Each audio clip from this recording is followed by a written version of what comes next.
Hello दोस्तों, नमस्कार। आज कुछ भी में प्रस्तुत है एक रिएक्शन वीडियो जो कि लेटेस्ट मुद्दा है, आपको शायद पसंद है। उसमें मेरा कुछ विचार होगा लास्ट में। पहले मैं वीडियो देखते हैं पहले। जय हिंद। इजराइल की कंपनी है एनएसओ ग्रुप, इसने एक मेलवेयर को बनाया है। मेलवेयर वैसे सॉफ्टवेयर होते हैं जो हमारे कंप्यूटर में आके कंप्यूटर को ही नुकसान पहुंचाते हैं। वो कई तरह से नुकसान होता है। इसी में एक नुकसान होता है जो हमारी जासूसी करते हैं। तो ऐसे मेलवेयर को हम लोग स्पाईवेयर कहते हैं। तो इसमें सबसे फेमस अभी जो स्पाईवेयर है, जो सबसे खतरनाक है, वो इजराइल ने ही इसे बनाया है। और इसका नाम है पेगासस। पेगासस एक्चुअली उड़ने वाले घोड़ा को कहा जाता है। पहले जमाने में शायद ऐसा घोड़ा रहता था। भाई तुम काय गायब हो गया, अभी ट्रैफिक बहुत लगती है, ये रहता तो कितना आराम रहता, अब गायब हो गया ये घोड़ा। तो ऐसे घोड़े को पेगासस कहा जाता है। तो इसी के नाम पर मतलब उस सॉफ्टवेयर को बनाया गया है। इजराइल की कंपनी का कहना है कि इस सॉफ्टवेयर की मदद से उसने कई ऐसे आतंकवादियों की सीक्रेट चीजों को पता करके आतंकवादी घटनाओं को अंजाम देने से रोका है, जो काफी अच्छी बात है। अब ये किसी भी चीज के कुछ पॉजिटिव और कुछ निगेटिव एस्पेक्ट्स होते हैं। ये इतना खतरनाक है कि एंड्रॉइड और iOS यानी दोनों पर काम करता है। ऐसे कहा जाता है कि iOS यानी आईफोन वाला चीजें थोड़ी ज्यादा सिक्योर होती है एंड्रॉइड की तुलना में। ये किसी को नहीं छोड़ता है। और ये एकदम सिंगल क्लिक पर आपको लोड हो जाता है। मतलब आपके पास एक मेल आएगा और उस पर अगर आप क्लिक करते हैं तो वो ऑटोमेटिक आपके सॉफ्टवेयर को वो पूरा अपने ऊपर ले लेगा। लेकिन क्या हुआ, ये इससे भी एक कदम आगे है। अब ये लोग क्या करते हैं, व्हाट्सएप पे एक मिस्ड कॉल देते हैं। वो मिस्ड कॉल आएगा आपके पास, आप देखेंगे किसका नंबर है, आप देख भी नहीं पाएंगे। खटाक से मिस्ड कॉल आएगा, उसका डिलीट हो जाएगा। वो आया कि आपके मोबाइल में गया और उसके बाद से वो कॉल लॉग से उसको डिलीट कर देगा। तो आपको पता भी नहीं चलेगा कि आपका मोबाइल जो है वो पेगासस नाम के स्पाईवेयर से इफेक्टेड हो गया। अब ये पेगासस आपके पूरी मोबाइल को देख लेगा। आपके मोबाइल में क्या क्या है, किसका कॉन्टैक्ट नंबर है, कब कौन मेल किया, कितनी गैलरीज में फोटो है, ऑडियो रिकॉर्डिंग किसका किसका किए हैं, फिंगर लॉक लगाए हैं कि नहीं, कितनी ईमेल आईडी है, ये सारा का सारा चीज आप ही के मोबाइल से वो लिया, आप ही का नेटवर्क यूज करके वो भेज देगा इजराइल या उस कंपनी को, एनएसओ जो कंपनी है उसे भेज देगा। इससे खतरा किस बात का है, समझिए ध्यान से। ये हर चीज को आपको ध्यान में रखता है। ये माइक ऑन कर सकता है। अमूमन क्या होता है, जहां बड़े बड़े ये बातें होती हैं सीक्रेट, तो लोग कहते हैं ना कि भाई फोन पे क्या बताएंगे, मिलिएगा तो बोलेंगे। ये वही काम आता है। मान के चलिए मिलिएगा, तो ये तो सुन लिया फलाना आदमी मिलना है, सर्विलांस पे पहले से है, तो मिलना है। तो जब मिलने जाएंगे तो टाइमिंग फिक्स करके देख लेगा कि हाई फोन नंबर भी ट्रैकिंग पर है, ये भी है। जब दोनों करीब आएंगे, क्योंकि ये दोनों का लोकेशन देख लेता है, लोकेशन देख के देख लेगा कि ससुर लोग मिलने आए हैं, करीब हैं, तो क्या करेगा ना, मोबाइल का ऑडियो रिकॉर्डिंग में ऑन कर देगा। आप रखे हैं मोबाइल जेब में, आप बतिया रहे हैं, हाँ हाँ यहाँ बम फोड़ना है, ऐसे फोड़ना है, इजराइल को उड़ाना है, इनको उड़ाना है, ले दोनों का माइक ऑन है। अब माइक ऑन होने की वजह से इसका भी बात सुनाई दे रहा है, इसका भी, और माइक ऑन करके सारा का सारा भेज दिया इजराइल के पास, यानी एनएसओ कंपनी के पास। अब उस कंपनी ने जहां भी ऑफिस बनाया है, जहां डाटाबेस मंगाना चाहती है, वहां वो मंगा सकती है उसको। ये आपके मोबाइल का कैमरा भी एक्सेस कर सकती है, कैमरा को ऑन कर लेगा ये सॉफ्टवेयर। अब अमूमन कैमरा को ऑन करके ना, कैमरा से जितनी भी फोटोज खींचे रहेंगे उस गैलरी के थ्रू उसको सारी इमेजेस, डॉक्यूमेंट्स आपका भेज देगा। आपका कॉल लॉग, किसको किसको कॉल करते हैं, इवन आपको पता भी नहीं चलेगा। आपके नंबर से किसी दूसरे को मैसेज भी चला जाएगा या कॉल भी जा सकता है वहां पर, और आपको पता ही नहीं चलेगा। आप सो रहे हैं आराम से, किसी को मैसेज जा रहा है, किसी को ईमेल जा रहा है, चैट जा रही है, अलग अलग चीजें हो सकती है। और इसमें सबसे खतरनाक क्या चीज हो जाता है कि जब आप कभी अपने मोबाइल में फिंगरप्रिंट लगाते हैं, तो आपका मोबाइल को तो पता होता है ना कि आपकी फिंगरप्रिंट क्या है आपका, क्योंकि वो तो सेव किए रहता है। अब ये सॉफ्टवेयर जो है पेगासस, ये आपका फिंगरप्रिंट जो इस मोबाइल में है उसे भी हैक करके भेज देता है कि फलानी आदमी का फिंगरप्रिंट है। अब आप रहिए चाहे मत रहिए, वही फिंगरप्रिंट वहां मार देगा। अगर आपका लॉक से भी कोई सिस्टम रहेगा, मान के चलिए कोई बहुत बड़ा सेना अधिकारी है और उसके फिंगरप्रिंट से ही कोई मिसाइल का हमला होना है, या कोई ऐसा आतंकवादी है जिसपे ऐसा उसका फिंगरप्रिंट का लॉक है, तो उसका मोबाइल हैक हुआ तो उससे फिंगरप्रिंट निकाल के इजराइल के पास है, उसका फिंगरप्रिंट लगा के उसको डिफ्यूज भी किया जा सकता है। कॉल पर क्या बात कर रहे हैं, क्या चीज हो रहा है, सारी चीजों को डिटेल यहां से निकाला जा सकता है। अब इसी में हो गया भाई साहब, हमारे जो पड़ोसी देश हैं, ये इमरान चचा को, अब इसके पास 4 मोबाइल है इमरान खान के पास, और 3 पत्नियां हैं। तो एक एक मोबाइल अपनी पत्नियों के लिए रखा है भाई साहब, और एक मोबाइल जो बच गया ये बैंड पार्टी वाले के लिए रखा है। इसका सेना प्रमुख है, इसी से बात करता है। तो 4 मोबाइल में से एक मोबाइल का ये सबसे ज्यादा यूज करता था। बाकी 3 पत्नी, आप पाते पत्नी सबको कितना फोन करता होगा, टाइम कितना है बुढ़ौती में इसके पास। तो जिस मोबाइल से सबसे ज्यादा यूज करता था, वो इंटरनेशनल बातें करता था, या फिर विदेशों में, या फिर अपने सेना प्रमुख से, इवन अपने संसद के मंत्रियों से, अलग अलग नेताओं से, वही फोन सबसे ज्यादा ट्रेस किया गया। और पाकिस्तान का कहना है कि ये इजराइल की एनएसओ कंपनी द्वारा बनाया गया पेगासस सॉफ्टवेयर की मदद से भारत ने इसकी स्पाइंग की है, और इस स्पाइंग की मदद से भारत ने पाकिस्तान को बहुत बेहतरीन ढंग से थूर दिया है। कैसे थूरा है? क्योंकि बहुत समय से ही इमरान खान की मोबाइल ट्रेस सर्विलांस पे चल रही थी, और इसमें सरकार को पता चल गया था कि अगर ये एयर स्ट्राइक करते हैं तो पलट कर पाकिस्तान की सेना जवाब नहीं देगी, क्योंकि प्रधानमंत्री और सेना के बीच की बात होती होगी तो पूछते होंगे इमरान खान उससे, सेना प्रमुख से, कि स्ट्राइक कर दिया, एयर स्ट्राइक, F-16 गिर गया यहाँ पर, अब क्या करना है, अभिनंदन यहीं पे छोड़े कि नहीं छोड़े? तो कहेगा छोड़ दीजिए महाराज, नहीं तो बवाल हो जाएगा। तो भारत सरकार को पहले से पता था कि उनकी औकात क्या है। इसी को देखते हुए एयर स्ट्राइक हुआ, सर्जिकल स्ट्राइक हुआ। 370 में से इन लोगों को डिब्बा में बंद कर दिया, डिब्बा में नहीं बंद किया, क्या बोलते हैं लोग उसको, अरे डिब्बा में बंद, घरे में बंद कर, नजरबंद कर दिया, अरे वही डिब्बा में बंद किया। नजरबंद मतलब किसी दूसरे से मिलने नहीं दिया जाता है। इन लोग को लगता था कि ये कश्मीर को स्वतंत्र देश बना लेंगे। क्या हाल चले चाचा आप लोग का, ठीक ठाक है लोग कि नहीं? चलिए कोई बात नहीं। ये लोग पाकिस्तान के भरोसे कूदते थे। पाकिस्तान इमरान खान को फोन करेंगे, हम कश्मीर को बर्बाद कर देंगे, तो इमरान खान कहेगा तुम आगे बढ़ो, हम तुम्हारे साथ हैं। लेकिन इमरान खान फोन कहां करेगा? अपने सेना प्रमुख को। वो कहेगा हे महाराज मरने दीजिए ससुरन को, छोड़ दीजिए, वहां पे 370 हटता है, हटने दीजिए। तो भारत सरकार को तो पता है ना कि ये झंडू जिनके दम पर कूद रहे हैं, उनका जो अपना सेना प्रमुख है वो खुद इनका साथ नहीं देगा, इसलिए 370 इतना इजिली हटा। हमको तो लगता है कि 370 को हटाने में उतना ही मेहनत लगा जितना केक काटने में लगता है, क्योंकि गवर्नमेंट को पहले से पता था। अब इजराइल का लिखिए, बिहार में कहा जाता है ना, एगो डायलॉग बोलते हैं, कह के लेंगे, यही काम कर दिया इजराइल ने।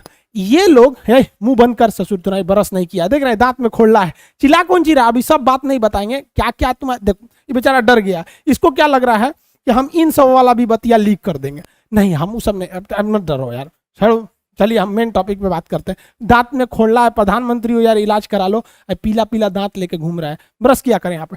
ये इजराइल को मान्यता नहीं देता था, कहता था इजराइल कोई देश ही नहीं है। और इसकी हद थेथरई देखिए कि इसने अपने पासपोर्ट पे बाकायदे लिखवाया था कि this passport is valid for all countries of the world, पूरी दुनिया के वर्ल्ड के लिए ये वैलिड है, एक्सेप्ट इजराइल, इजराइल को छोड़ के, क्योंकि हम इजराइल को कोई देश ही नहीं मानते हैं। तो यूएनओ में ये इजराइल को कोई देश ही नहीं मानते हैं। अब इन लोग की जल गई है, क्योंकि इनका कहना है कि इजराइल की जो पेगासस है, एनएसओ कंपनी है, उसी के थ्रू हमारे प्रधानमंत्री का खुफिया जानकारी लीक किया गया है, हम इस पर केस करेंगे। तो केस करने जाएंगे तो यूएनओ में पूछेगा कि किस देश पर करना है, तो कहेंगे कि इजराइल पे। तो जज साहब कहेंगे कि तेरा पासपोर्ट पे तो लिखल है इजराइल में अवेलेबल नहीं है, तुम इजराइल को देश नहीं मानते हो। अब नेतन्याहू, खैर इसके जगह तो नफ्ताली बेनेट आ गए हैं।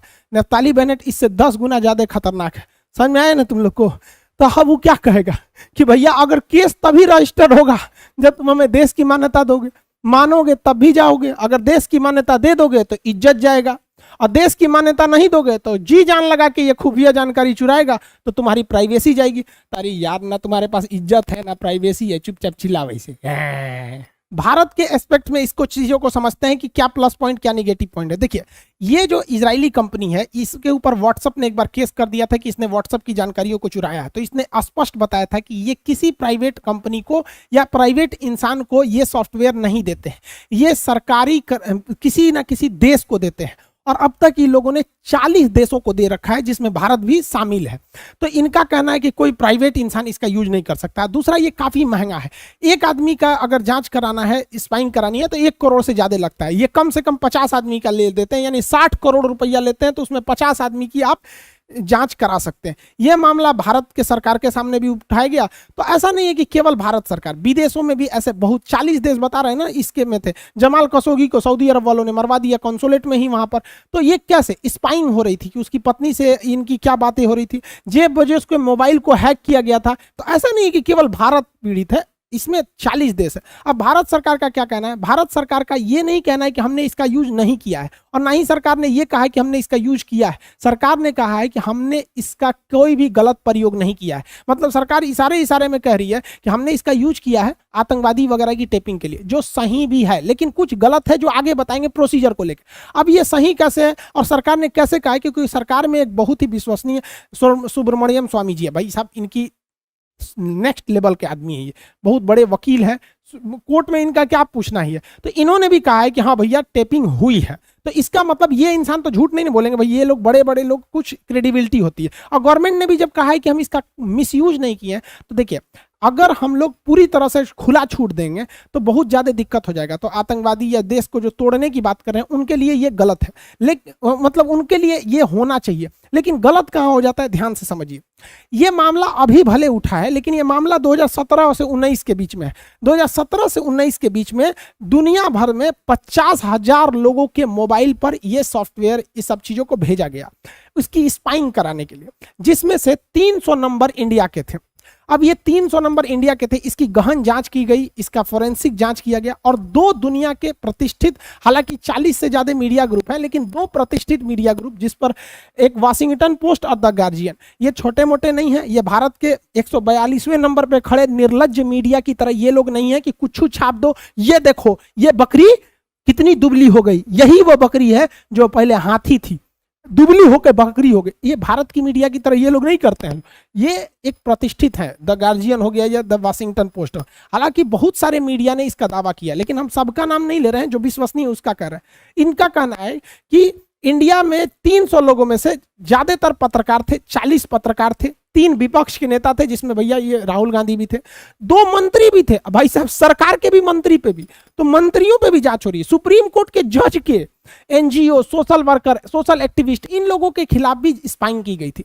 अब यहां सरकार किस तरह से जवाब दे रही है, देखिए सरकार ने इस मामले पे कुछ नहीं किया, लेकिन कुछ लोग होते हैं ना जो सरकार के बचाव के लिए खड़े हो जाते हैं, उनका कहना है कि नहीं हो सकता है कि विदेशी लोग भी करा सकते हैं, क्योंकि भैया ये सरकार ही संस्था को ही इजराइल बेचता है, तो हो सकता है पाकिस्तान को बेचा हो, चाइना को बेचा हो, बांग्लादेश को बेचा हो, वो लोग हमारी जांच कर रहे हैं। अरे भैया अगर वो लोग जांच कर रहे हैं तो और खतरनाक बात है, हम लोग आत्मनिर्भर भारत, डिजिटल इंडिया, हम लोग की 300 मीडिया वालों की, हमारे मंत्री साहब की, विपक्ष वालों को तो छोड़ो, इनकी कोई वैल्यू नहीं है अभी, तो मंत्रियों की जांच सुप्रीम कोर्ट की जज दूसरा देश कर लेगा। तो अगर सरकार इतनी कॉन्फिडेंस है कि उन्होंने नहीं कराया है इसको, विदेशियों ने कराया, तो इंटरनेशनल कोर्ट में केस ठोक दीजिए कि जिसने कराया उसको सजा होगा, क्योंकि हम लोग तो इंटरनेशनल कोर्ट में हमारे जज साहब भी है, दलबीर भंडारी, हमारे लिए पॉजिटिव हो जाएगा। लेकिन ऐसा नहीं है, कोई विदेशी नहीं कराएगा। रीजन हम आपको बताते हैं, कोई विदेशी, अगर मान के चलिए हम ही लोग को पाकिस्तान की जासूसी करानी है या चाइना की जासूसी कराएंगे, तो क्या करेंगे, पत्रकार का जासूसी कराएंगे कि पत्रकार कौन सी न्यूज छाप रहा है, एनजीओ का छापेंगे कि कहां भूखे लोगों को पैसा खिला रहा है, सुप्रीम कोर्ट के उसके जज को। अरे हम लोग चाइना पाकिस्तान की जासूसी कराएंगे किसका, प्रधानमंत्री का, राष्ट्रपति का, सेना प्रमुख का, विदेश मंत्री का, गृह मंत्री का, ये लोग बड़े बड़े लोगों का कराएंगे। तो सुनो, यहाँ जो जात हुआ है 40 गो पत्रकार का हुआ है, जो ये बताता है कि ये स्पाइंग भारत से हुई है, क्योंकि पत्रकारों की जानकारी लेके विदेशों वालों को कुछ नहीं होगा। बात करते हैं, क्या सरकार को किसी की जासूसी करना लीगल है, क्या वो कर सकती है, क्या ये सही है या गलत है? देखिए सरकार के पास ये अधिकार है कि वो किसी की भी जासूसी कर सकती है। देश को टूटने से बचाने के लिए, अखंडता को बरकरार रखने के लिए सरकार की 10 ऐसी एजेंसियां हैं, जिसमें मुख्य रूप से सीबीआई है, रॉ है, आईबी है, एनआईए है, ये सब जितनी जो संस्थाएं हैं ये आपकी टेप रिकॉर्डिंग कर सकती।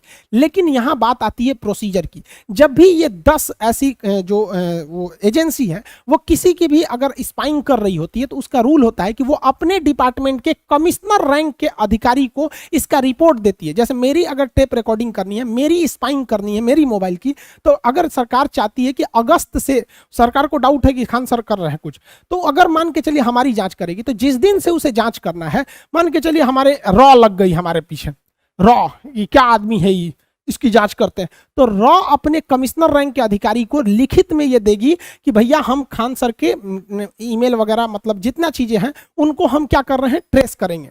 अब क्या है, उसके बाद वो हमारा ट्रेस करेगा। जब उसको कुछ नहीं मिलेगा तो फाइनल क्लोजर रिपोर्ट इनके पास लगा देगा।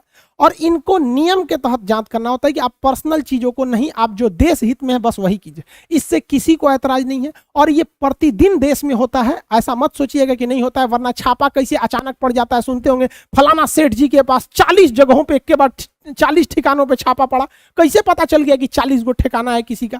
तो ऐसे ही होता है, ये गलत नहीं है। लेकिन गलत कब हो जाता है, जब आप प्रोसीजर ही फॉलो मत कीजिए। किसी की रिकॉर्ड, किसी के पीछे स्पाइंग लगा दीजिए, ना ही किसी आईबी को पता है, ना ही किसी को मतलब है। इसका मतलब आप उससे पर्सनली दुश्मनी निकालना चाह रहे हैं। ये चीजें गलत है। अगर प्रोसीजर को ओवरहेल किया जा रहा है तो ये गलत है। इसमें उस डिपार्टमेंट के कमिश्नर रैंक के अधिकारी या कोर्ट को शामिल करना चाहिए। ये लोग थोड़ी ना बोलेंगे कि देखिए आज हम लोग 3 लोगों का मोबाइल ट्रेस किए हैं। भैया ये लोग पढ़े लिखे लोग होते हैं, उतने हाई रैंक पे। तो अगर प्रोसीजर फॉलो कर रही है तो वो सही है। अगर प्रोसीजर फॉलो नहीं करिए तो गलत है, क्योंकि पुलिस भी आपको गिरफ्तार करने आती है तो उसके कुछ प्रोसीजर्स होते हैं, उसको वारंट दिखाती है, एफआईआर आपके खिलाफ होता है, तब आती है। ऐसा नहीं गए चल तोरा उठा ले जाते हैं, इस तरह से अराजकता बढ़ जाएगी। कुछ लोगों का कहना है कि भाई साहब अगर आप गलत नहीं हैं तो डर क्यों रहे हैं, सरकार आपके खिलाफ क्या कर लेगी। अरे भाई साहब, हम ऐसे लोगों को कहते हैं कि अगर आप भी गलत नहीं है तो एक काम कीजिए ना, आप भी अपना जीमेल आईडी, गूगल क्लाउड वगैरह वगैरह का हमको भी एक्सेस दे दीजिए। जब आप गलत नहीं है तो क्या डर रहे हैं, आप उसको पब्लिकली डाल दीजिए फेसबुक पर कि ये मेरा जीमेल आईडी है, ये फेसबुक आईडी है, हम गलत नहीं है तो हमें डरने की जरूरत। अरे भाई, यहाँ कोई डर नहीं रहा है, बात प्राइवेसी की होती है। प्राइवेसी हमारे आर्टिकल 21 में दिया गया है, और आपको पता होना चाहिए कि हमारे संविधान में दो सबसे प्रमुख आर्टिकल है, 20 और 21, जिसे राष्ट्रपति को भी यह अधिकार नहीं दिया गया है कि वो इसको थोड़े देर के लिए भी रोक सके। 20 और 21 में, और 21 में आपका प्राइवेसी का अधिकार है। तो देखिए, प्राइवेसी बहुत मायने रखती है। अगर आपको किसी गलत नहीं, एक अच्छे इंसान की भी प्राइवेसी की पता चल जाएगी ना, तो आप उस अच्छे इंसान को गलत बना सकते हैं। मान के चले कोई हस्बैंड वाइफ है, तो हस्बैंड वाइफ होना कोई अपराध थोड़ी है, एक खुशहाल जिंदगी है। अब हस्बैंड वाइफ अपने फोन पर क्या बात कर रहे हैं, आप स्पाइंग करके उनकी बातों को रिकॉर्ड कर लीजिए। अब वो बेचारे कहीं घूमने गए, कैसा फोटो खींचे कैसा नहीं फोटो खींचे, आप उनकी स्पाइंग करके गैलरी से वो फोटो निकाल लीजिए। वो बेचारे अपने जगह पे अच्छे थे, अब आप उनकी प्राइवेसी में इंटरफेयर करके अब आप उनसे गलत काम करा सकते हैं। मान के चलिए कि ये हस्बैंड वाइफ पत्रकार थे, और जैसे कि 40 पत्रकारों पे ऐसे बताया जा रहा है, हालांकि ऑथेंटिक जानकारी किसी के पास नहीं है। अब इनकी कुछ कॉल डिटेल्स आपस में बात किया गई, या कुछ फोटोज आ गए। अब बेचारे, ये गलत नहीं है, बट ये अपनी प्राइवेसी को बचाने के लिए इनको ब्लैकमेल किया जा सकता है। कैसे, किसी लड़की का फोटो खींच लीजिए, अब वो बेचारी अपराधी थोड़ी है, लेकिन वो अपनी निजता को बचाने के लिए आपके इशारों पर काम करने के लिए मजबूर हो जाती है। तो वही बात कर रहे हैं कि अगर तो प्राइवेसी खत्म हो जाएगा, तब तो चाइना बन जाएगा। वहां पे भी किसी, चाइना में अगर आप वीपीएन यूज करते हैं ना, तो भी पकड़ लेता है आपको, जबकि वीपीएन वो सर्वर ही हटा देता है आपका, कि आप इंडिया से कहां का सर्वर यूज कर रहे हैं पता ही नहीं चल रहा है वहां पे। तो वो काफी इस पे कंसर्न है। हालांकि इंडिया की गवर्नमेंट इतना बाकी पब्लिक को डरने की जरूरत नहीं है। हम लोग का जांच करके क्या मिलेगा, मान के चले हमारे स्पाइंग करेगी सरकार, क्या मिलेगा, पीडीएफ फाइल मिलेगा, एप्लीकेशन पे कौन क्लास है, बैच कौन स्टूडेंट का पीडीएफ नहीं मिला, नोट्स कहाँ है, कौन सा शेड्यूल कहाँ है, यूट्यूब पर कौन वीडियो बना, ये सब तो मिलेगा। और कौन चीज मिलेगा, कौन चीज हम लोग के पास कोनो न्यूयॉर्क का कोनो प्लानिंग है का हम लोग के पास। इस सब मामले के लिए छोटका फोनवा ठीक है। आप देखिएगा बड़े बड़े लोगों के पास ये छोटका फोनवा आप देखेंगे, समझ में आ रहा है काहे लिए यूज करते हैं। इस पे ससुरा ना लिंक आता है, ना व्हाट्सएप आता है, ना इस पर अच्छा चीज काम नहीं कर पाता है, नहीं इस पर वॉइस क्लीनिंग उतना अच्छा से क्लियर आता है। तो अगर आपको प्राइवेसी का बहुत ज्यादा ध्यान रखना है तो एक इस टाइप का यूज कर सकते हैं, और नहीं अगर आपको बहुत ज्यादा डर लग रहा है तो आपके लिए एक सलाह देते हैं कि आप कबूतर पाल लीजिए और कबूतर से खत भेजिए। इस पर हैक होने का कोई खतरा नहीं, इस पर स्पाईवेयर का कोई खतरा नहीं होता है। और आप कबूतर भेजिए, कबूतर जा जा जा कबूतर, सोचो तो नहीं। यहाँ पे देखिए, एक कौन सी मूवी में बोलता है कि privacy is myth like democracy. तो अगर आप ऑनलाइन दुनिया में आ गए हैं तो आपकी प्राइवेसी बहुत कम चांसेज है कि बच सकती है। हर जगह आप कहीं ना कहीं रिकॉर्ड हो रहे हैं, आप गूगल खोल रहे हैं, फेसबुक खोल रहे हैं, आपकी एक्टिविटीज हर जगह रिकॉर्ड हो रही है। आप कहाँ जा रहे हैं ससुरा गूगला को पता रहता है वहां पर हर चीज। तो इसमें भी नहीं, लेकिन हाँ, ये प्राइवेट जो गवर्नमेंट करती है प्रोसीजर के थ्रू, नॉन प्रोसीजर तो गलत है, प्रोसीजर के थ्रू करती है तो बहुत अच्छी बात है। अगर ये चीज़ें पहले हुई रहती तो शायद हम मुंबई हमले जैसे ताज होटल में जो हमला हुआ वैसे हमले या संसद हमले को रोका जा सकता था। तो खैर, टेक्नोलॉजी जैसे जैसे आती है उसका सदुपयोग करिएगा। हर सिक्के के दो पहलू होते हैं। आई होप आप इसे समझ गए होंगे। बहुत ज़्यादा आम इंसान को डरने की जरूरत नहीं है, बहुत वीआईपी लोग या फिर जो देश को तोड़ रहे हैं उनके लिए ये खतरा है। मिलेंगे नेक्स्ट क्लास में। बहुत जय ही हिंद। अच्छा संपूर्ण टाइप का एक पूरा जो अभी मामला चल रहा है, स्पाई वाला, जासूसी वाला, सरकार को घेरे में लिया जा रहा है, जो कि सरकार को इसका उत्तर देना चाहिए। वो सरकार और भाजपा इसमें इन्वॉल्व नहीं है, ऐसा कह रहे रविशंकर प्रसाद। तो भाई साहब, सवाल ये नहीं है कि आप हैं कि नहीं, सवाल ये है कि कराया कौन है। आपको इसका जवाब देना चाहिए था, सरकार को इसका जवाब देना चाहिए था। खैर, ये तो नेताओं का काम होता है। वैसे एक बात मेरे दिमाग में ये सारी चीज़ें आई कि इतनी अच्छी टेक्नोलॉजी है एक तरह से देखा जाए तो इसको आतंकवाद पे यूज़ करते, अगर ये 40 जो खबरें आ रही हैं कि नेता हैं और पत्रकार हैं और हमारे जो लोग हैं, इस पे ये स्पाई जासूसी कराई गई। ये खबर अगर किसी आतंकवादी गिरोह का मतलब इस पे नाम आता तो कितना अच्छा होता। तो ओवरऑल मेरे दिमाग में ये सारी खबरों को देखने के बाद एक बात आई यही कि भैया ये आतंकवाद नाम का कोई चीज़ जो है ना, ये सब इन्हीं लोगों का किया कराया है, ऐसा कुछ है नहीं, हमको लगता है। नहीं तो इसमें एक भी मतलब ऐसा नाम नहीं आ रहा है, मतलब फलाना संगठन ढकाना संगठन इतना सुनते हैं भाई साहब। ऐसे लोगों का नाम क्यों नहीं आया भाई? पत्रकार का आ रहा है, मंत्री का आ रहा है, विपक्ष का आ रहा है। इसकी स्पाई कर रहे हो भाई साहब तुम अपनी गवर्नमेंट बचाने के लिए या फिर अपने मतलब अपना कुछ करने के लिए। किया तो भाई इंडिया नहीं है, ये भी तय है। अब रविशंकर प्रसाद भाई बोल रहे हैं कि भैया इसमें मैं स्ट्रांगली डिनाई, मैं स्ट्रांगली रिफ्यूज़। अभी भाई साहब किया कौन है ये बताओ? तुम्हारी गवर्नमेंट है, तुम रिफ्यूज़ करो मैंने नहीं किया, भैया आप जाने कोई सरकार तुम्हारी है, तुम नहीं किए कौन किया?